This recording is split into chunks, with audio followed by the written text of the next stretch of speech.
I thought I had finally found the perfect place, a little house on a quiet street, with just enough space for me to start a new chapter. I had saved for years to get that deposit together. But everything fell apart the moment I trusted the wrong agent. The email looked real. The website was convincing. The paperwork even had government stamps. And just like that, I lost every dollar. Here's how I got scammed trying to buy my dream home. So it doesn't happen to you. I wasn't a risk taker. I've never invested in crypto. I don't fall for chain messages. And I never trust anyone asking for money through email. So when I tell you that I lost $15,000 trying to buy a house, it wasn't because I was naive. It was because the scam was smarter than I was. I'd been saving for 5 years. No vacations. No takeout. I had 2 part-time jobs on top of my full-time marketing role. And finally, I'd saved enough for a modest down payment on a starter home. Something small, something mine. I didn't want anything extravagant. Just a quiet 2-bedroom place outside the city. Something livable. Something I could slowly improve. I browsed the major listing platforms daily. I'd created alerts, tracked neighborhoods, and even joined a few local Facebook groups for early listings. That's where I first saw it. A small white bungalow on a cul-de-sac. Renovated kitchen. Fenced backyard. Close to a good school. Not that I had kids yet, but I liked the idea of stability. The asking price? $189,000. Below market. It wasn't a sketchy listing. It was cross-posted from a mainstream site and linked to a name, Charlotte Hayes. The bio said she was a senior agent with over 12 years of experience. Her profile had a professional headshot, company branding, and client testimonials. I sent an inquiry through the platform. Just a message saying I was interested in a viewing and had the finances ready. Less than an hour later, I got a reply. Hi. Thank you for your interest. You're lucky. This property just became available again after a buyer backed out last minute. Want to set up a viewing this week? I was excited. We exchanged a few more messages, and she offered to send me more information over email. The address she used was charlotte.hayes@primagatorialty.co.uk. I didn't think twice. The email contained an official-looking brochure with floor plans, staged interior photos, and even the seller's disclosure form. Charlotte's tone was confident but relaxed. She never pressured. In fact, she almost sounded too patient, like someone who'd done this 1,000 times.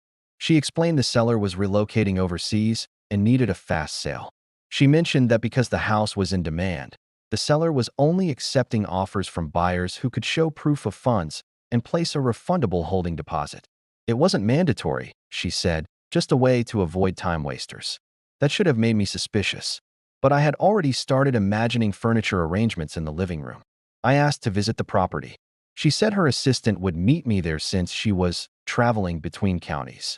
A day later, I was standing in front of the actual house. Same address, same look, same everything. Her assistant, a man named Ben, met me there. He wasn't overly polished, just normal. Nice shoes, tablet in hand. He handed me a printed brochure and let me walk the outside. Owner's away. No interior tours yet, he said. But we're accepting soft offers. I peeked through the windows. The inside matched the pictures. It wasn't a scam, it was real. That's what my brain told me. That night, I called my sister. I told her I'd found it. My house. And the best part was, it seemed like I was getting in before the rush. I sent Charlotte my proof of funds and told her I was ready to move forward. She congratulated me and sent over an offer sheet and a deposit contract. It all looked legit. There were disclaimers, refund clauses, and legal terms. It even had a QR code that linked to what looked like a digital escrow portal, branded with Prime Gateway Realty. She asked me to wire $15,000. It would take the home off the public listings and reserve my position. She said if anything fell through, the funds would be returned in 3 to 5 business days. I was nervous, but she was calm. She CC'd a legal consultant in the email chain who also replied with confirmation and next steps. Before I hit send, I hesitated. I checked the company name against the real estate board. It was real. The website matched the branding. The address led to an actual office in London. So I sent the money. I got a receipt 2 hours later. There was a thank you email from the same legal consultant. They promised next steps by Friday. That was on a Tuesday. Friday came. Nothing.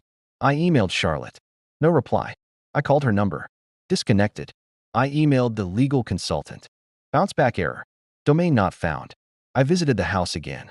There was a for sale sign outside, but a different agency's name was on it. I called that agency and asked about the property. They told me it was still available and had never been under offer.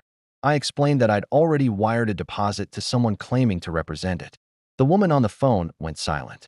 "I'm sorry," she finally said. "You're not the first to say that." I rushed home and typed in the email domain again. This time, I noticed something subtle. The real company's domain was primegatewayrealty.com. Charlotte's email used .company UK. The websites were identical, but one was real and one had just been shut down. I went to my bank immediately.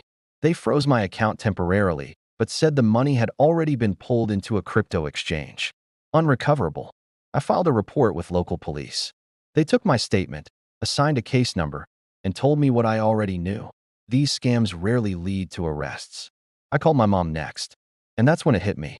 I had to tell her I lost the house and the savings. She didn't judge me. She just listened. But the disappointment in her silence hurt more than anything. Over the next few weeks, I replayed every step. The website, the emails, the assistant, even the visit to the house. All of it had been staged to feel real, to make me want to believe it. I shared my story online. Reddit, a few Facebook groups, even a housing fraud forum. I wasn't alone. One woman lost $42,000. Another man said he even met a fake lawyer in person. These scams aren't just phishing anymore. They're well-produced heists. Fake listings, fake employees, real addresses, cloned domains. They mix truth and fiction so well, you stop questioning it.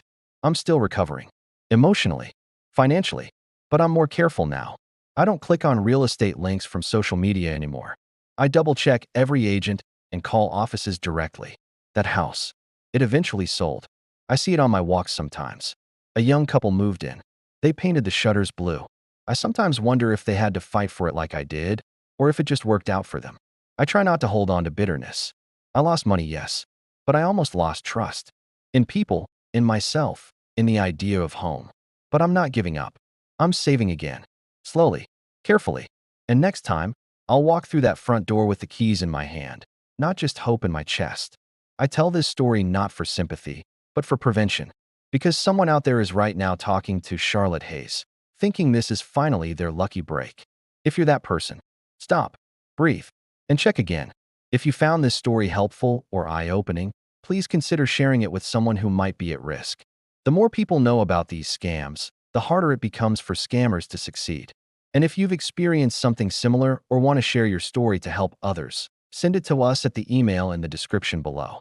You might save someone from falling into the same trap. This is Michael Mitnick, where we expose scammers and their tricks so you can stay safe. Kindly like, share, and subscribe.